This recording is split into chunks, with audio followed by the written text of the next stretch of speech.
Hello student, कैसे हैं आप। जिस तरह से फिजिकल वर्क को हम लोग टूल की हेल्प से इजीली सॉल्व कर सकते हैं, उसी तरह से अगर हमारे पास प्रॉपर मैथमेटिक टूल्स हैं तो उससे हम लोग फिजिक्स की कोई भी न्यूमेरिकल प्रॉब्लम्स को सॉल्व कर सकते हैं जो हमारे कॉम्पिटिटिव एग्जाम में आती है। अभी हमारी यही सीरीज़ चल रही है। आज हम लोग इसमें बात करेंगे डबल डिफरेंशिएशन की।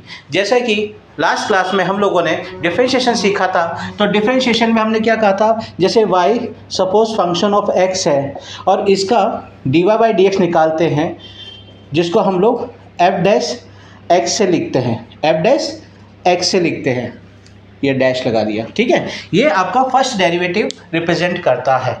यहाँ पे क्या किसका है, डेरिवेट किसका कर रहे हैं हम लोग, y का कर रहे हैं विथ रेस्पेक्ट टू x। यहाँ पे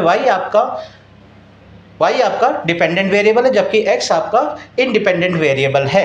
अब आज इसी को कंटिन्यू आगे करते हैं। अगर मान लीजिए अब आपके पास dy बाई डी एक्स आ गया, इसको फर्दर एक बार फिर डिफरेंशिएट करें, यानी कि d by d x of again d y by d x करें, तो ये आपका डबल डेरिवेट होता है, या इसे हम लोग डबल डिफरेंशिएशन कहते हैं।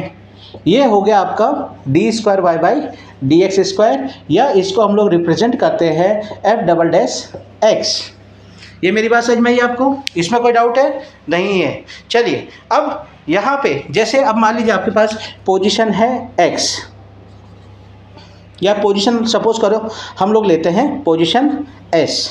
अब s को जब टाइम के रेस्पेक्ट में हम लोग डिफरेंशिएट करते हैं तो हमें वेलोसिटी गेट होती है, और वेलोसिटी को जब अगेन हम लोग t के रेस्पेक्ट में डिफरेंशिएट करते हैं तो हमें एक्सेलरेशन गेट होता है। यहाँ पे आपका ये पोजीशन हो गई, ये वेलोसिटी हो गई, ये एक्सेलरेशन हो गया।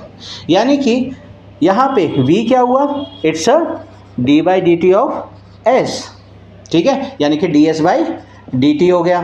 और a क्या है, a है आपका d v by d t. अब क्योंकि जो v है मैंने निकाला था d s by d t, तो इसको मैं लिख सकता हूँ d by d t of d s by d t, ठीक है। और जब d s by d t हो गया तो डबल डिफरेंशिएट हो गया किसका, पोजीशन का, तो इसको हम लोग D square S by d T square भी लिख सकते हैं। ये बात समझ में आई आप लोगों को। चलिए जल्दी से एक बार नोट कर लीजिए।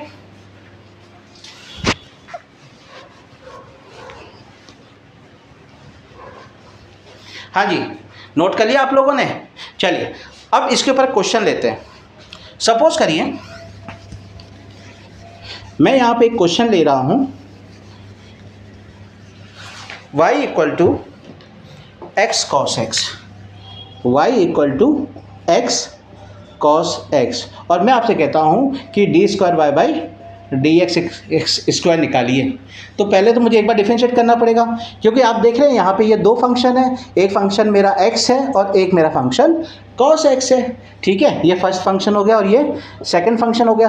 तो जब मैं एक बार इसको डिफरेंशिएट करूँगा d y by d x, तो मुझे क्या लगाना होगा, हमने पढ़ा हुआ कि जब दो फंक्शन होते हैं तो हम लोग प्रोडक्ट रूल लगाते हैं।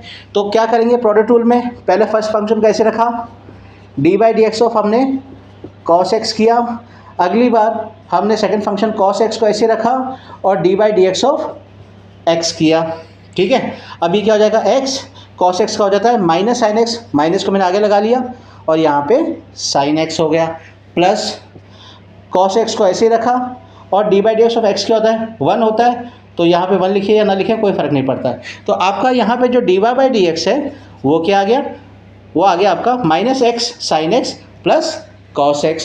अब इसको मैं अगेन डिफरेंशिएट करता हूँ, इसको मैंने डिफरेंशिएट किया अगेन, तो इसको मैं लिखूँगा d square y by d x square. अच्छा अब इसमें फिर एक फंक्शन ये है, दूसरा फंक्शन ये है, माइनस साइन को पहले मैंने बाहर कर लिया, x को ऐसे रखा, D by d x of sine x करूँगा, प्लस अगली बार साइन एक्स को ऐसे रखूँगा और D by d x of मैं x का करूँगा, प्लस अब यहाँ पे cos x का डिफरेंशिएट क्या होता है, माइनस साइन एक्स होता है, तो यहाँ पे माइनस साइन एक्स लग गया। मेरे ख्याल से बात समझ में आ गई। यहाँ पे मैंने प्रोडक्ट रूल लगाया जिससे मेरे दो टर्म्स हुए, और cos x का मैंने यहाँ पे लिख दिया माइनस साइन एक्स। अब आपका क्या हो जाएगा, माइनस तो बाहर है ही, x का x रहा, साइन एक्स का क्या हो जाएगा, cos x हो जाएगा, प्लस साइन एक्स और x का 1 हो गया तो ये इतना ही रहा, और माइनस साइन एक्स। अब आपका क्या हो गया, ओपन कर दें, minus x cos x minus sine x और ये माइनस साइन एक्स। अभी देखिए ये साइन एक्स और ये साइन एक्स ऐड हो जाएगा तो आपका हो गया माइनस एक्स कॉस एक्स और minus 2 times of sine x. आपका ये आंसर आ गया डबल डिफरेंशिएट से। चलिए जल्दी से नोट कर लीजिए इसको।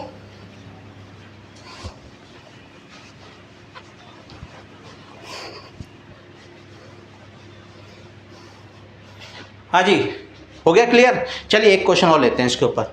जैसा कि अभी मैंने आपसे क्या कहा था कि अगर आपको पोजीशन दी हुई है उसको डिफरेंशिएट करते तो वेलोसिटी गेट होती है, और वेलोसिटी को जब डिफरेंशिएट करते हैं तो एक्सेलेरेशन गेट होता है, या डबल डिफरेंशिएट ऑफ पोजीशन आपका एक्सेलेरेशन होता है। अब मैं यहाँ पे एक क्वेश्चन ले रहा हूँ। मान लीजिए मेरे पास क्वेश्चन है एस यानी कि पोजीशन इक्वल टू आपका t cube minus 6t square और प्लस 90, और आपको एक्सेलेरेशन निकालना है। You have to find acceleration at t equal to 4 पर। ठीक है, अभी देखिए सबसे पहले तो हम क्या करना पड़ेगा, वेलोसिटी निकालना पड़ेगी, यानी वेलोसिटी जो ds बाई डी टी है। ds बाई डी टी करेंगे तो क्या हो जाएगा 3t square minus 12t plus 9। मेरे ख्याल से मेरी बात समझ में आई। टी क्यूब में क्या होगा 3 पावर आगे आ गई और टी की पावर 3 माइनस 1 दैट इज 2 हो गई। फिर माइनस 6 एज इट इज रहा, टी स्क्वायर का हो जाएगा 2t हो जाएगा, और 2 6 से मल्टीप्लाई करके 12t हो जाएगा, और 9 t का 1 हो जाएगा, तो ये 9 आ गया। ठीक है, ये आ गई आपकी वेलोसिटी। अब हम लोग बात करते हैं एक्सेलरेशन की। एक्सेलरेशन क्या होता है, ये डी बाई डी टी होता है।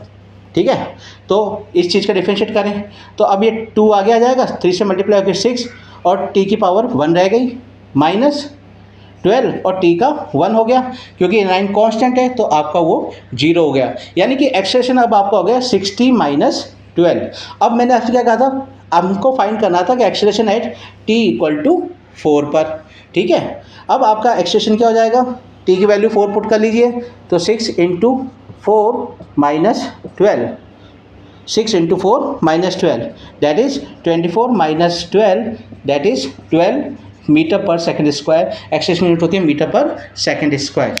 मेरे ख्याल से ये क्वेश्चन आपको समझ में आया, जल्दी से नोट कर लीजिए।